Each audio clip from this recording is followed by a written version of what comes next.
18 வயசுல சொன்னேன், ஆண்டவரே உம்முடைய சித்தம் நிறைவேறணும் என் வாழ்க்கையில. நான் அடிக்கடி சொல்லியிருக்கேன், டாக்டர் ஆகணும்னு படிச்சு படிச்சு படிச்சு காலம் பூரா வேற எதையும் என்ஜாய் பண்ணாம வெறும் படிப்புல மட்டுமே கவனம் செலுத்தினேன். அந்த 12வது படிக்கும் போது ஜெபம் பண்ணேன், ஆண்டவரே உம்முடைய சித்தம் செய்யப்படணும். கவுத்துப்பட்டாரு என் வாழ்க்கைய.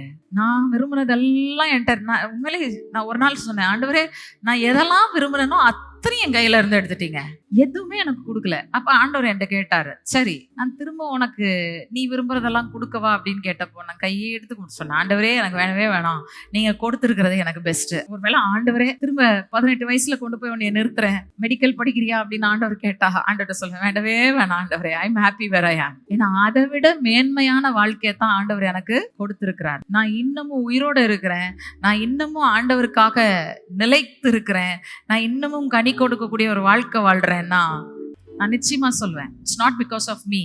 நான் அல்ல, நான் யார்ன்றது எனக்கு தெரியும், உங்களுக்கும் அது தெரியணும். தெரிஞ்சாதான் தைரியமா சொல்வீங்க, ஆண்டவரே என் சித்தம் அல்ல உம் சித்தம் நிறைவேறட்டும்.